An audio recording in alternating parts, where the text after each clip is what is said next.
Bismillahirrahmanirrahim. Assalamualaikum warahmatullahi wabarakatuh.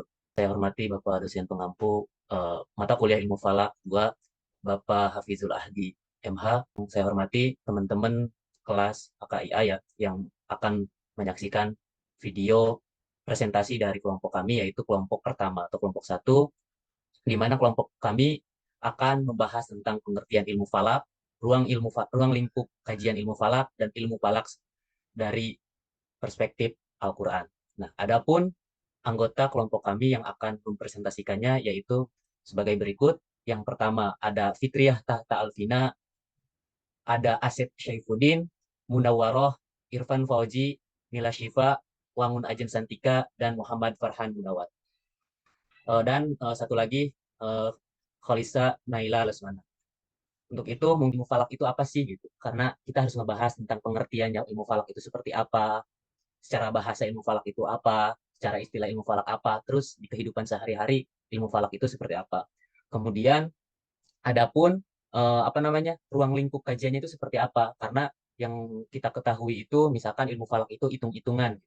Nah, menghitung, terus contohnya seperti arah kiblat gitu.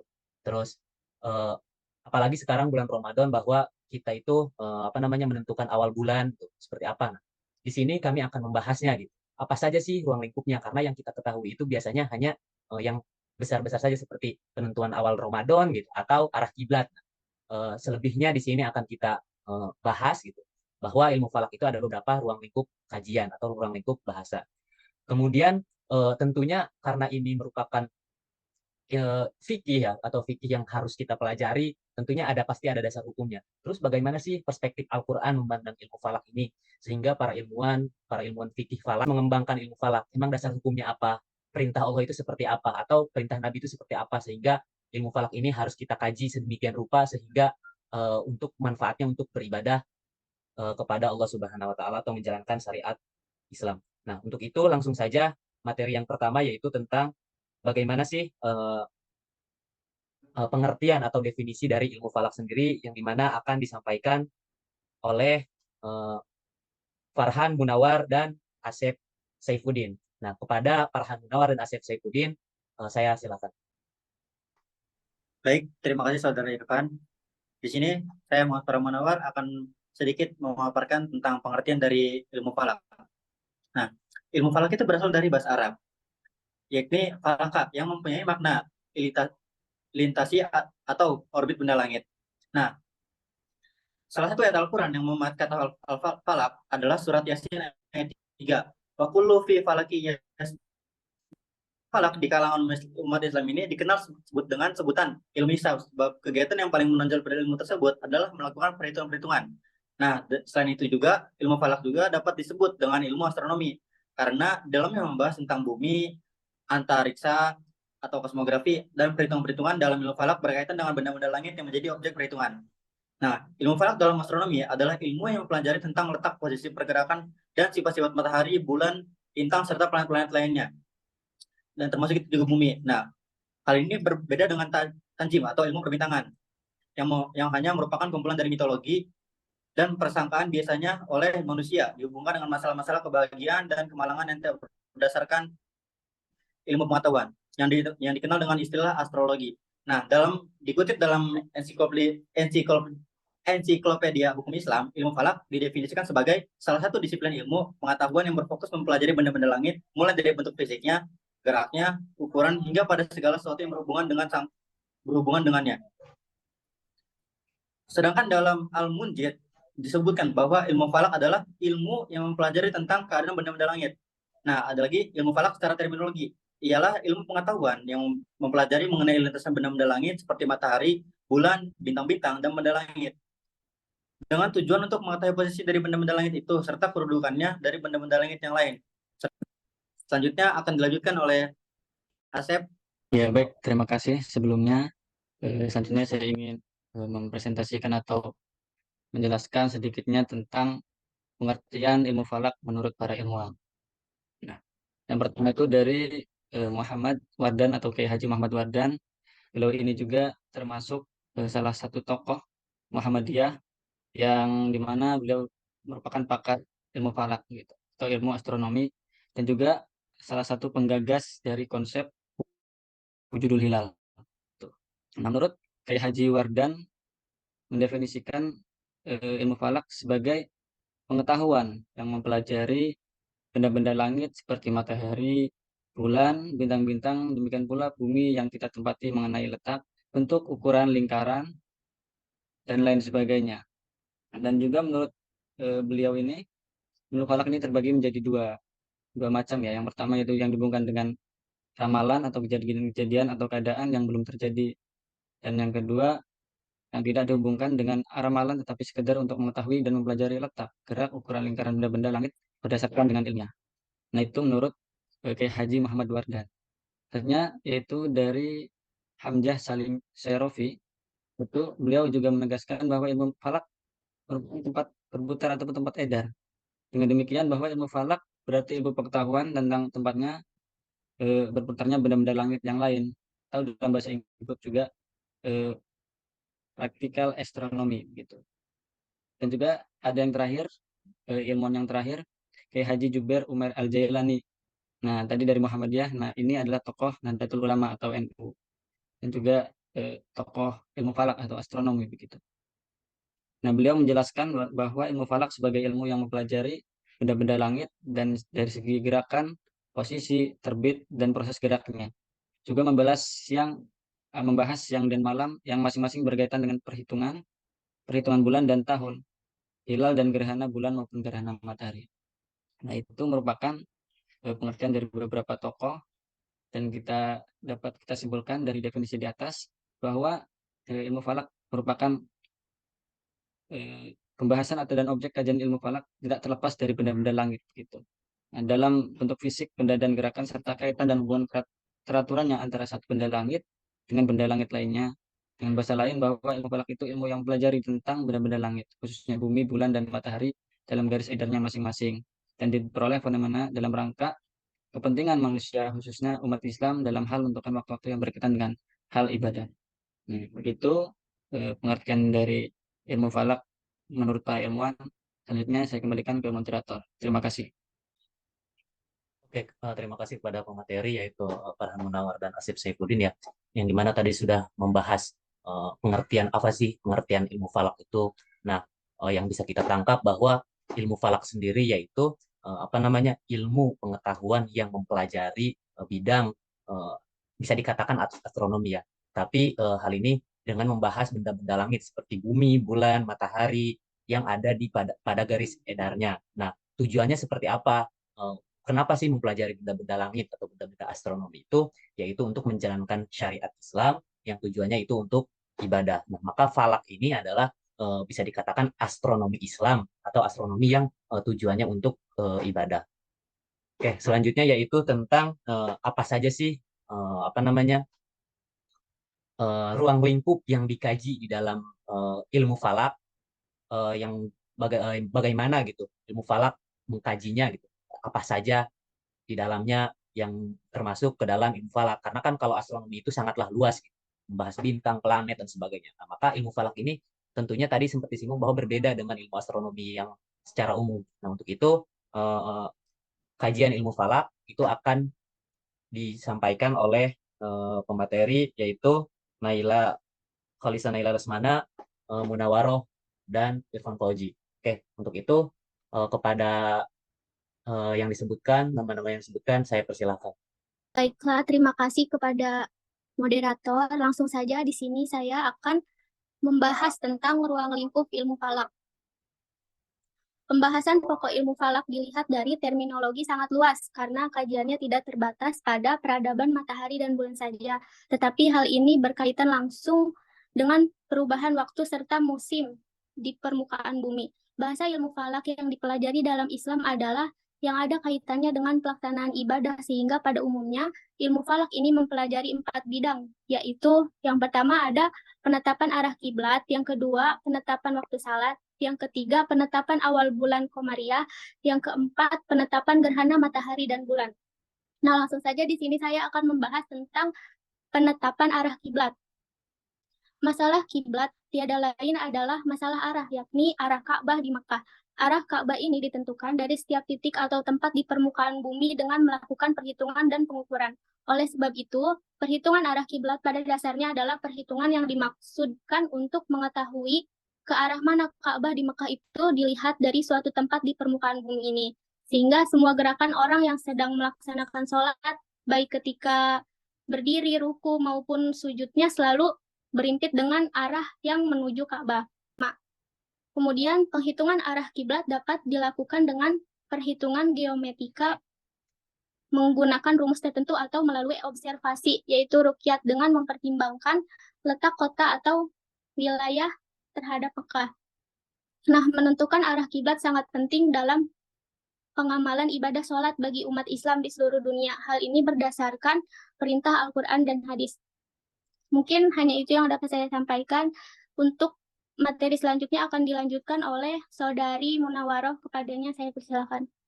Baik, di sini saya akan melanjutkan pengertian ruang lingkupnya yang kedua, yaitu tentang penetapan waktu sholat. Baik, yang kedua itu penetapan waktu sholat.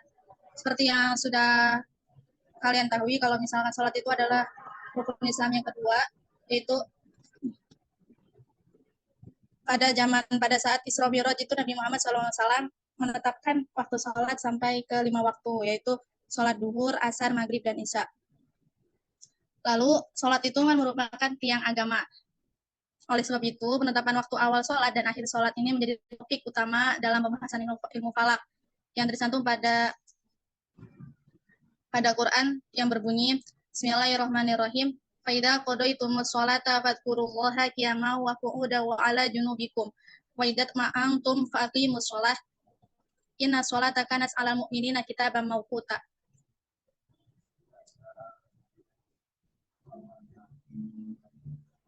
Yang artinya, maka apabila kamu telah menyelesaikan sholatmu, ingatlah Allah di waktu berdiri, waktu duduk, dan di waktu berbaring. Kemudian apabila kamu telah merasa aman, maka dirikanlah sholat itu. Sesungguhnya sholat itu adalah fardu yang ditentukan waktunya atas orang-orang yang beriman. Maksudnya di sini ialah masing-masing sholat itu kan fardu, artinya fardu itu diwajibkan. Terus diwajibkannya itu tuh atas dalam waktu kapan gitu tuh dilaksanainnya. Kalau misalkan dilihat dari derajat, misalkan dari sholat duhur dimulai ketika matahari telah tergelincir dari titik kulminasi dan berakhir ketika waktu asar yang dapat dihitung dalam waktunya umpamanya 2 jam dan dapat diketahui berapa derajat serta menitnya dengan lama waktunya 30 derajat.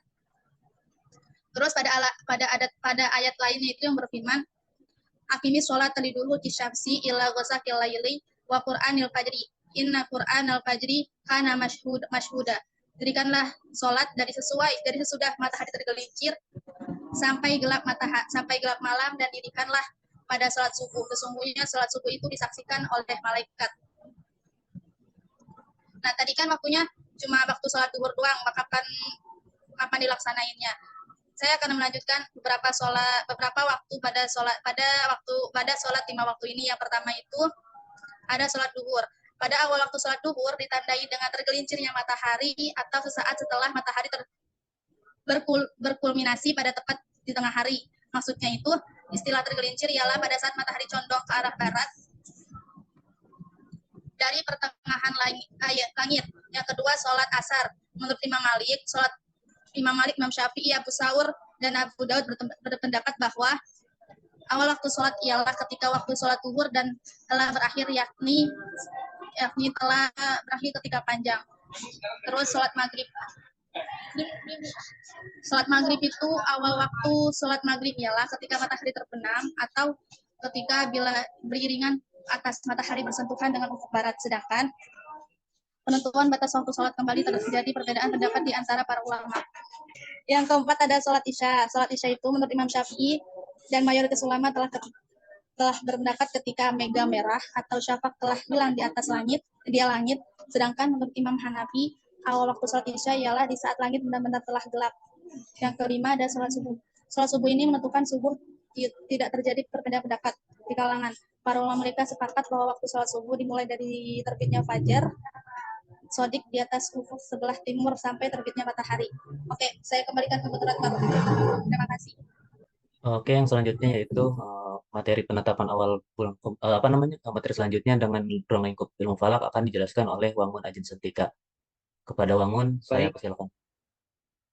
ya oke. Baik, terima kasih kepada moderator. Sebelum kita lanjut ke pembahasan, alangkah baiknya kita mengerti definisi komar gitu. Kata komar berasal dari kata bahasa Arab, yaitu komarun yang artinya bulan. Adapun komarun secara terminologis adalah bulan pada setiap keadaan atau bulan sabit yang kelihatan setelah setelah beberapa saat kejadian istimak, terjadinya istimak gitu. Istimak itu adalah di mana kondisi bumi, matahari dan bulan berada dalam posisi satu garis bujur yang sama. Pembahasan awal bulan Komariah ini terfokus pada satu bahasan, yaitu hilal. Pembahasan ini bertujuan untuk mengetahui kapan memulai atau mengakhiri puasa Ramadan, ataupun untuk mengetahui kapan dilaksanakannya hari raya bagi umat muslim, baik hari raya Idul Fitri maupun hari raya Idul Adha. Karena begitu penting penetapan awal bulan ini, bagaimana sih cara kita bagaimana cara kita bisa tahu bisa tahu awal bulan gitu, bisa tahu ilmu untuk menetapkan awal bulan. Nah, di sini ada dua cara. Yang pertama adalah metode ruqyat al-hilal atau pengamatan langsung gitu, melihat langsung hilal dengan alat teleskop gitu kan. Yang kedua adalah hisab, perhitungan posisi atau perhitungan posisi dan ketinggian hilal saat matahari terbenam. Dasar hukum hisab ada pada ayat Al-Isra, ada pada surat Al-Isra ayat 12 yang berbunyi waja'alna laila wan nahar ayataini famahawna ayatal lail waja'alna ayatan nahar mubsiratan litabtagu fadlan min rabbikum walita'lamu adadas sinina wal hisab wa kulla syai'in fassalnahu tafsila, yang artinya dan kami jadikan malam dan siang sebagai dua tanda kebesaran kami. Kemudian kami hapuskan tanda malam dan kami jadikan tanda siang itu terang benderang, agar kamu dapat mencari karunia dari Tuhanmu dan agar kamu mengetahui bilangan tahun dan perhitungan waktu, dan segala sesuatu telah kami terangkan dengan jelas. Mungkin akan dilanjutkan sama Irfan Fauzi, saudara Irfan Fauzi. Saya persilakan. Oke, melanjut ya. Satu lagi yaitu ruang lingkup ilmu falak ini yaitu penetapan gerhana matahari dan gerhana bulan. Nah, terus kenapa sih harus ada penetapan gerhana matahari dan bulan? Karena di syariat kita itu ada mengenal namanya sholat kusufain atau sholat gerhana yang dua, di mana yaitu ketika terjadi gerhana baik gerhana matahari maupun gerhana bulan, maka disunahkan kita menjalankan sholat sebagai apa namanya penghambaan kita kepada Allah atas keagungan Allah telah menciptakan langit dan bumi, di mana salah satu ciri keagungan Allah itu terjadi gerhana, baik gerhana matahari dan gerhana bulan. Untuk itu ilmu falak itu apa namanya di situ masuk ke dalam penetapan gerhana matahari dan gerhana bulan itu masuk ke ruang lingkup kajian ilmu falak, karena yang seperti yang telah disinggung bahwa ilmu falak itu adalah ilmu astronomi yang tujuannya itu untuk menjalankan ibadah syariat. Nah, terus yang salah satu manfaatnya dari penetapan gerhana matahari dan bulan ini selain sebagai penetapan kapan kita akan melaksanakan waktu sholat gerhana atau sholat kusuf ini, biasanya para ilmuwan atau ahli ahli falak bahkan ahli astronomi itu apa namanya menjadikan patokan koreksi penanggalan bulan atau dengan cara melihat gerhana hitungannya sudah tepat atau belum, maka di situ terjadilah koreksi-koreksi tentang keakuratan kalender-kalender yang ada di dunia ini gitu. Maka para ahli bisa menetapkannya salah satunya dengan patokan gerhana bulan atau gerhana matahari. Kesimpulannya bahwa ruang lingkup ilmu falak yaitu ada 4. Pertama, penetapan arah kiblat. Yang kedua, penetapan waktu sholat. Dan yang ketiga, penetapan awal bulan Komariah. Kemudian yang keempat, penetapan gerhana matahari dan gerhana bulan. Untuk itu, mungkin materi selanjutnya yaitu adalah bagaimana sih pandangan Al-Quran terhadap ilmu falak atau ilmu falak perspektif Al-Quran, di mana materi ini akan dilanjutkan oleh saudari Siva Mila Syifa dan Fitriah Tahta Alvina. Pada Mila dan Tahta, Saya persilakan.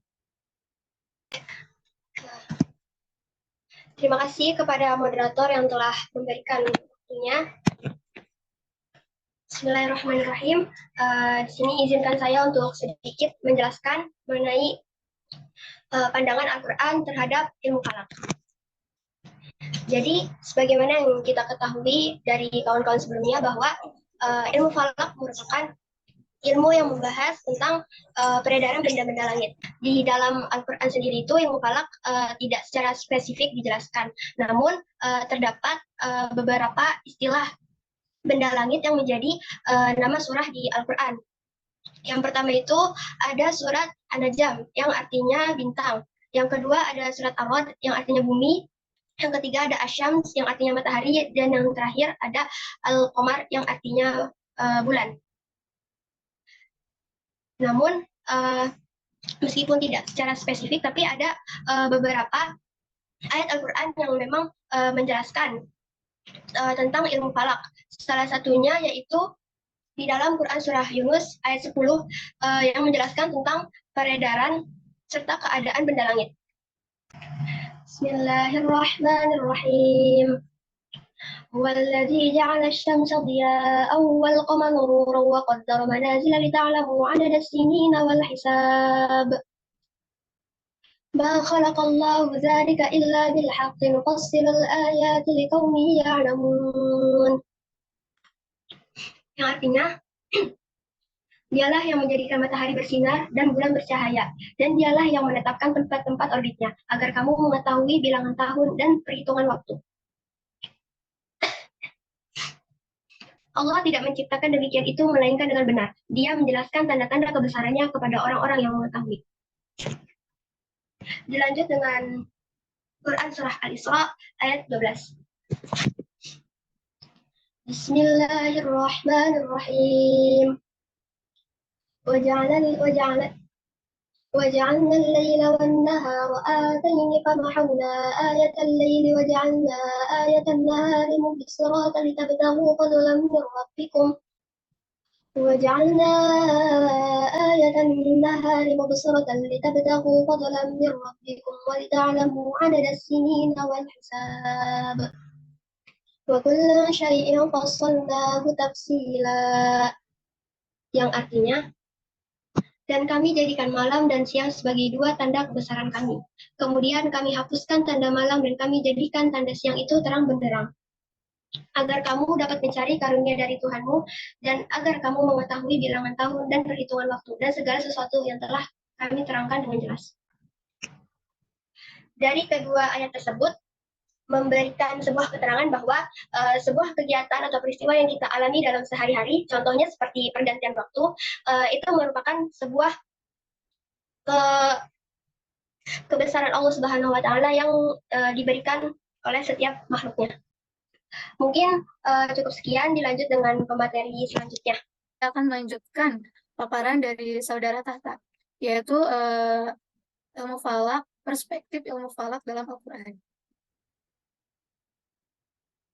Selanjutnya yaitu tentang peredaran matahari dan bulan yang menandakan adanya rotasi revolusi bumi dan matahari. Ini terdapat dalam kutipan ayat di sini ada 4 surat, yaitu surat Ar-Ra'd, Ibrahim, Ar-Rahman, dan Yasin. Nah, dari 4 surat dan 4 ayat ini menerangkan bahwa adanya peredaran matahari dan bulan itu sebagai pedoman, petunjuk arah dari masa lalu sampai dengan masa yang akan datang. Juga sebagai salah satu fungsi sebagai penentu waktu dengan memperhatikan posisi bintang. Nah, selanjutnya itu surat Al-A'raf, Az-Zuhruf, Yunus, dan Al-Anbiya. Nah, di 4 surat ini menerangkan tentang adanya siang dan malam. Ayat ini menerangkan bahwa adanya siang dan malam itu agar menjadikan manusia itu adanya waktunya istirahat dan adanya waktu untuk bekerja.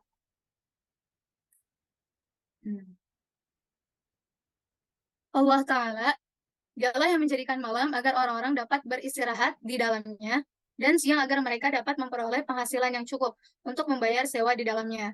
arti sewa di dalamnya yaitu mungkin biaya sehari-hari dalam kehidupan. Nah, terlebih lagi, menjadikan matahari sebagai tanda siang dan bulan sebagai tanda petang atau malam. Dalam kitabnya, Soleh bin Muhammad Al-Syekh dan kawan-kawan menerangkan bahwa malam dengan kegelapan dan kedamaian, dan siang dengan cahaya dan kesibukan. Kadang-kadang malam hari itu lebih panjang dibandingkan hari-hari, atau sebaliknya. Ya, mungkin sekian paparan terakhir dari saya. Saya kembalikan kepada moderator. Terima kasih kepada para pemateri yang dari materi pertama yaitu pengertian ilmu falak, ruang lingkup kajian ilmu falak, dan ilmu falak perspektif Al-Quran yang telah memaparkan dengan begitu hikmat ya. Oke, mungkin dari saya kesimpulannya bahwa dari materi yang telah kita simak tadi, bahwa pengertian ilmu falak itu sendiri yaitu ilmu yang mempelajari tentang benda-benda langit, di mana tujuan dari mempelajari benda-benda langit tersebut yaitu untuk menunjang keberlangsungan menjalankan syariat atau ibadah. Adapun contohnya seperti benda langit itu adalah bumi, matahari, hingga bulan. Nah, adapun kaitannya dengan apa saja sih yang ada di dalam ilmu falak, kajiannya apa aja. Nah, kajian ilmu falak itu sendiri ada 4. Yang pertama yaitu kajian tentang penentuan arah kiblat. Arah kiblat itu yaitu kajiannya bisa menggunakan rumus-rumus tertentu, misalkan rumus segitiga bola, atau dengan menggunakan benda langit seperti bayangan matahari, posisi matahari, dan sebagainya. Nah, itu ada di dalam kajian ilmu falak. Tujuannya untuk sholat itu sendiri, karena sholat itu wajib menghadap ke kiblat. Kemudian yang kedua yaitu kajiannya itu meliputi penentuan awal bulan Komariah. Nah, awal bulan Komariah itu kan seperti yang sekarang nih kita sedang melaksanakan ibadah puasa Ramadan, sangat erat kaitannya bagaimana sih mengawali dan mengakhiri bulan Ramadan itu, maka harus ada kajian, harus ada harus ada ilmu yang mempelajarinya, itu ada di ilmu falak, yaitu dengan cara baik itu secara hisab maupun ru'yat, atau baik itu secara hitung-hitungan awal bulan masuk bulan Komariah itu kapan, dengan cara dihitung yaitu dengan memperhitungkan posisi bulan, ataupun dengan cara ru'yat atau melihat langsung posisi bulan apakah sudah masuk bulan baru ataupun belum. Nah, karena sesuai perintah Nabi bahwa sumu li ru'yatihi wa iftaru li ru'yatihi, maka berpuasalah kamu karena ru'yat, dan berbukalah kamu karena ru'yat juga. Nah, itu salah satu instruksi Rasulullah untuk mengadakan ru'yat atau kajian ilmu falak gitu. Kemudian yang ketiga yaitu ibadah wajib juga, yaitu dengan kaitannya dengan sholat. Nah, karena sholat itu seperti yang telah dijelaskan sebelumnya, ada waktu-waktu tertentu seperti tergelincirnya matahari, terus kalau di kitab-kitab fikih ada ciri-cirinya bahwa ketika terbenamnya matahari, ketika terbitnya fajar. Nah, itu tuh tentunya dengan zaman sekarang yang harus lebih relevan, yaitu dengan dikonversi ke jam.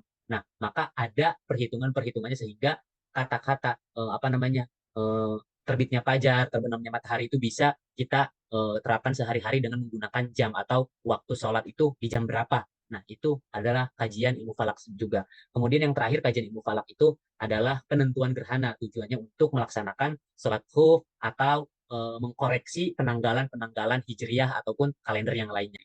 Nah, seperti yang kemudian perspektif Al-Quran terhadap ilmu falak ini banyak sekali. Nah, baik itu membahas tentang, walaupun tidak secara detail, menerangkan bahwa misalkan pelajarilah ilmu falak, tidak seperti itu, tapi Allah menginstruksikan dengan tanda-tanda dari ayat-ayat yang diturunkan kepada Nabi, yaitu Al-Quran. Contoh seperti wa kullu fi falaki yasbahun. Nah, itu adalah ayat Al-Quran yang membahas atau menyinggung kajian ilmu falak, dan banyak lagi seperti yang dicontohkan ketika matahari terbenam, ketika matahari terbit, ketika bulan, dan sebagainya. Nah, itu tuh ayat-ayat yang menyebutkan benda-benda langit, perintah Allah untuk menghadap kiblat, perintah Allah untuk melaksanakan syariat puasa dan sebagainya. Itu adalah petunjuk dari Allah bahwa kita harus mengembangkan keilmuan atau kajian yang menunjang ke depannya untuk ibadah kita atau melaksanakan syariat, yaitu ilmu falak. Mungkin sekian dari kelompok kami. Teman-teman bisa melihat materi yang lebih jelasnya itu ada di makalah kami ya. Nanti kami cantumkan di deskripsi link Google Drive-nya. Terima kasih yang sudah menyimak. Kami ucapkan Mohon maaf bila ada yang keliru atau ada kesalahan di dalam presentasi kami ataupun di makalah kami. Wassalamualaikum warahmatullahi wabarakatuh.